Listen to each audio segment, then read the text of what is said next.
Born an innocent girl, trying to find love in this cold, cold world.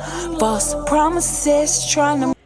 Peace and love, everybody. Thank you so much for tuning in to my 10-minute intro, just telling you a little bit about the channel and what it's all about. Now I want to get into my Sacred Woman testimony, which is a beautiful, beautiful story. I've always been a spiritual person in my life. I grew up, definitely Jesus freak in the church.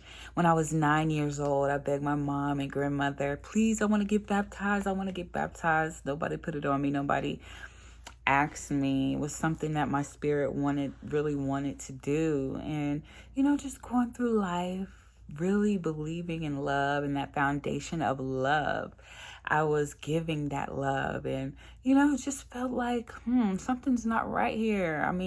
The word says do this and do that and do this, but I just don't feel like I'm getting loved in return. I feel like, everyone's taking and, it wasn't to blame the Bible, okay? It was just me being honest, saying I'm trying all of this. I'm turning the other cheek and I'm loving when they're hating and I'm, praying for my enemies and all this stuff. And it just still was feeling like I was missing something. So I'm like, God, please help me. I remember praying. I went through so many episodes before I got to this main point where the transformation really started to kick in. But beforehand, I went through crazy relationships. I was held hostage for over 7 days, couldn't escape. He went to the bathroom with me, went everywhere with me. Like I had to run out and literally escape running out of the house, like that crazy. I had a kingpin manager, cocaine, 33 years, kingpin conspiracy, is still in jail to this day. I was completely loyal. If I had any business opportunities or anything, I was like, talk to my manager, completely loyal. And in the process of him going down, I lost everything. Everybody built relationships with him because I was being a loyal artist. Talk to my manager, don't talk to me. And I missed out on so much that I could have built for myself in the event that something went wrong with my manager, you see. So it was just certain things that I had to learn through my process. Going forward, what happened? A pastor Facebook DM me one random day in the process of me doing my music thing and, being out and about. And he said, you're a part of the spiritual family of Erykah Badu. And I was like, what does that mean? It completely went over my head. I didn't know what a spiritual family was. I'm like, what? Like, you talking about like what, Jesus? Like what? You know what I'm saying? I didn't understand it. So, but it stuck with me like glue. And I'll never forget that message. I wish I could go through Facebook and find that exact message because it was this prophet, apostle, something. And I remember it was like a long message, and I remember it clearly saying, you are a part of the spiritual family of Erykah Badu. I couldn't understand it for the life of me.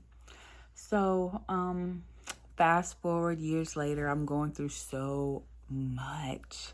I'm living in New York at the time, broke up with my boyfriend, living by myself, just trying to find my bearings again. It's something so weird about once you break up with someone and you're single again after being in a relationship a long time and like refiguring out your bearings and all that. That is just a whole interesting rediscovery, right? Well, in that process, I got diagnosed with lupus. And I knew something was off because I just always felt like extra weight. Like everything was just harder for me to do. I remember the shower just was like so annoying. It was just like so hard to just shower because it was just so stressful because of how my body was feeling, And I realized I had to take everything serious, so, especially what I was eating, And this is how I kind of got pulled into the healing. So I lost my job. I got fired the same week I got diagnosed with lupus. Oh, it was like hell week, right? And I was just depressed, not knowing what I was going to do next. And God came through.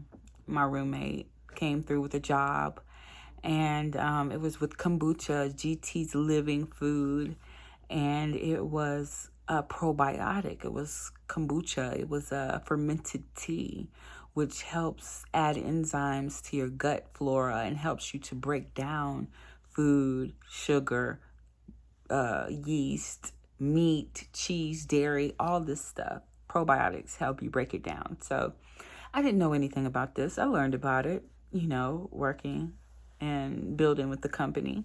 So it was my job to find amazing events and hire and train and book different brand ambassadors at these different events and demos and stuff. So in the process of that, my friend invited me to come to an event. I didn't want to go, but I was like, you know what? Let me get out the house.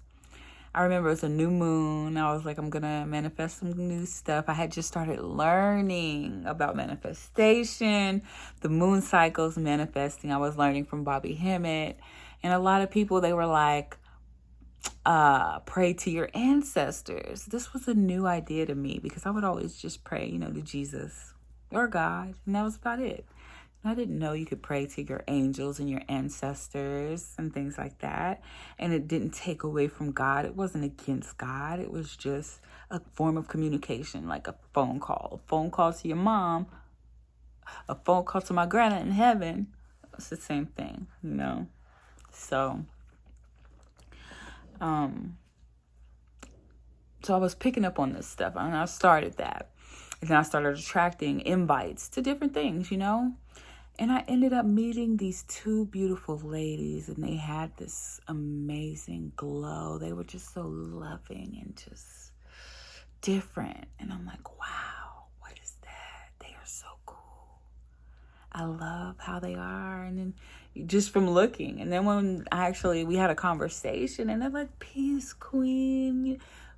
Peace, beautiful, love and light to you, sis. Yes, you are a goddess. Yes, you are a queen. They were just pouring love into me. And nobody really ever talked to me like that. I'm used to the bitch. So it was just so refreshing to be around beautiful women who are just so cool and like pouring this loving energy out, I'm like, oh, what is that, So we ended up politicking and talking a bit, and we exchanged information. One was a belly dancer. She also sold waist beads and different things like that. And the other one was a crown maker, and she was just really a creative. She had a lot of events and worked with a lot of events that hold space for women and kings as well, interested in healing and things like that. So I got plugged in. They plugged me in. Not only that, I am field manager for GT's Living Food. I can bring kombucha to your events. If you have any events coming up, let me know. We need, this is a perfect alignment. Let's, make it happen. So they hit me up for some events. Now, around this time, Nipsey Hussle had passed. And I'll never forget, Lauren London and him were, they had a GQ interview. And she asked him, what book am I reading right now? And he was like, I don't know what it's called, but I know it's by Queen Afua. And I'm like, who? And she's like, it's called Sacred Woman. And when she said it, it was like, bing! It just went off in my brain. Like, what is that? What is it? I went to go look for the book because Lauren London was reading it. And it just stood out to me.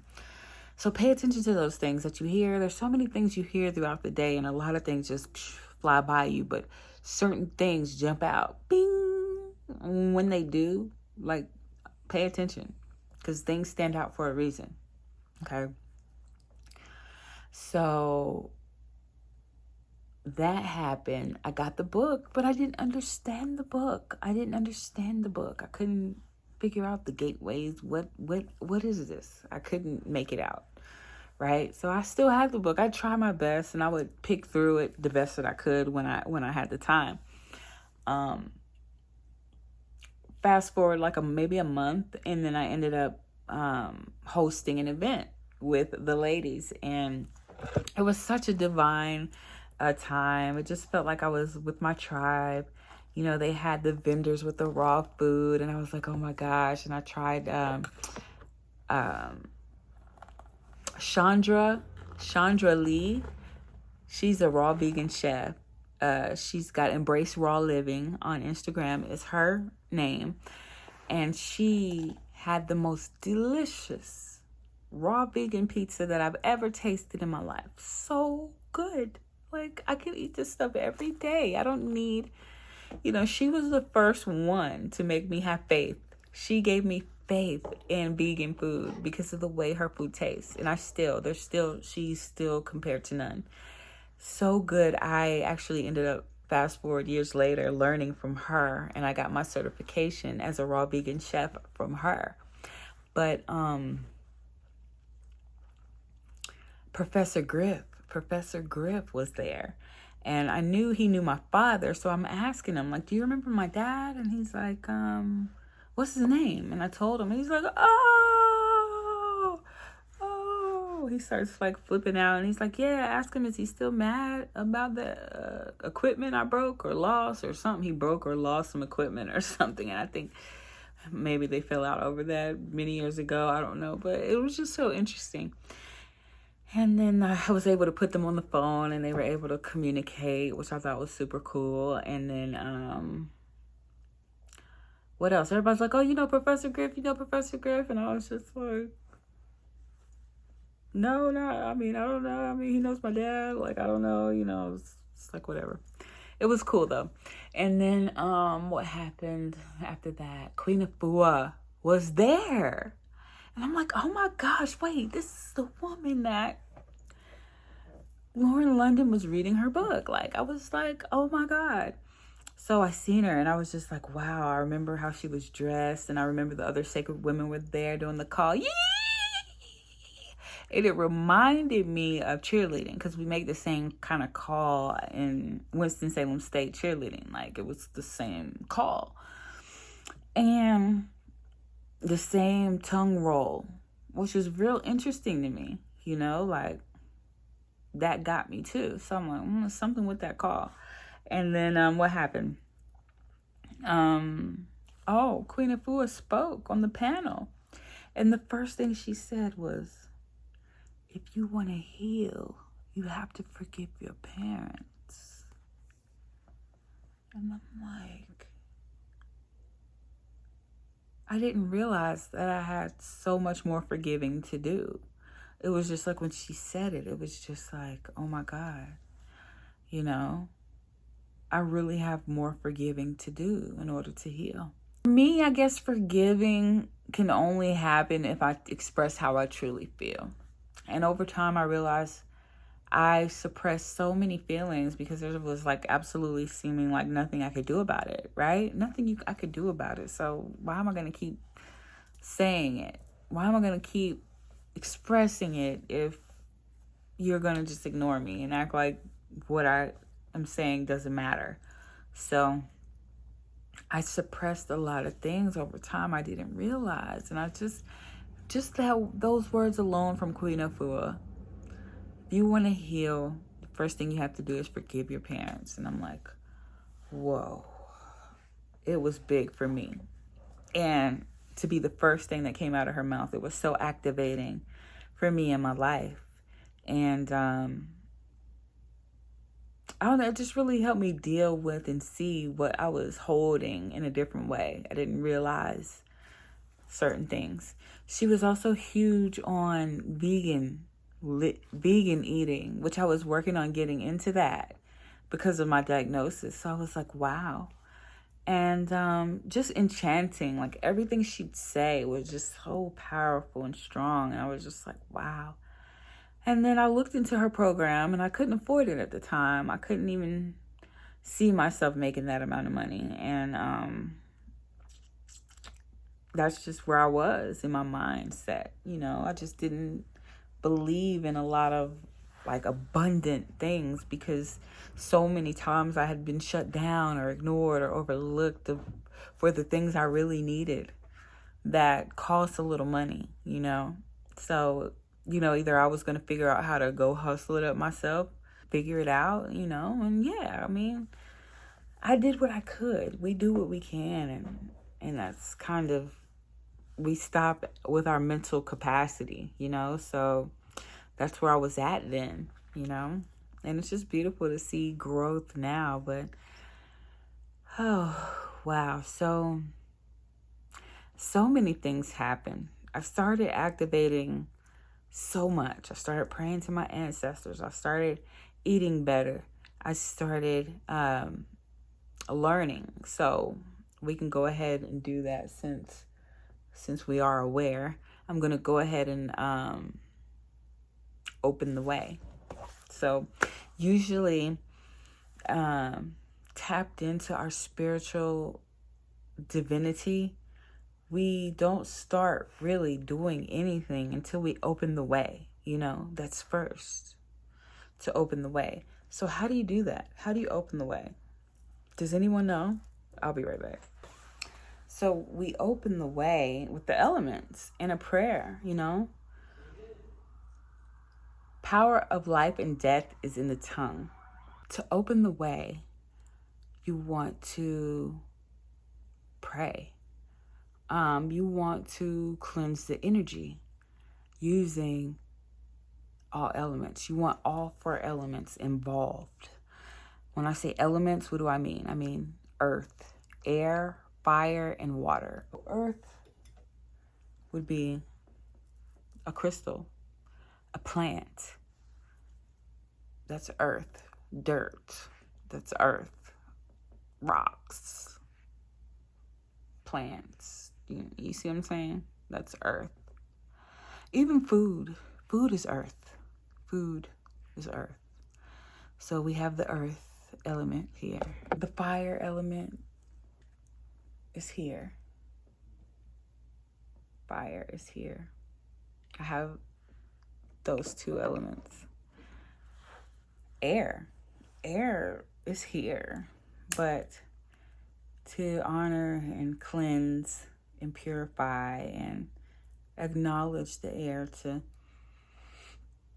turn the air into a nice, beautiful, fragrant scent, we burn sage. Sage is known to change the frequency. It's proven. It's also proven to kill pathogens in the air. How amazing is that, right? And I love the smell. And it's such a vibe for me. Oh, my lighter's acting like it's dying. So, okay, sage. Okay? And then water. We pour libations. So I want to pour libations to honor my ancestors. Barbara Ann Watkins, Ashe. Walter G. Davis, Ashe. Patrick Curtis, Ashe. Bias Easley, good friend, Ashe. Kahari, Ashe. Who else is on the other side? All of our ancestors, everyone watching, your ancestors, Ashe. All the angels that we may not be aware of that are watching us and guiding us through, along with the Most High, Ashe. Ashe, and that's the water. Okay, so we have our elements here and we open them the way, and we want to just start with a prayer. Most High, one true God, thank you so much for the power of life and death in the tongue. Thank you so much for all that you do and my true intentions and my true divine purpose and calling here on earth. I pray that you continue to keep me aligned with my divine purpose, and I pray that this is a blessing to every single individual who is watching. As we open the way right now, I pray that healing takes place. I pray that activation takes place. I pray that inspiration takes place. I pray that a new hope, a new breath, a new experience in life takes place in everyone who views this and their minds are opened in the way that you want, Most High. Use me as your vessel, Most High. I'm so grateful and thankful for this opportunity to be here as we go forth. In a pure heart, love, and light, I lead. We are the women. We are the healers. Ashe. And the way is open. And now it just feels better. It feels right. So it feels like everything I've done before opening the way doesn't even matter. So I'm starting the story all over. Go hard, girl, don't play. Hey, hey, hey. Go hard, girl, don't play. Hey, hey. You know where to find me.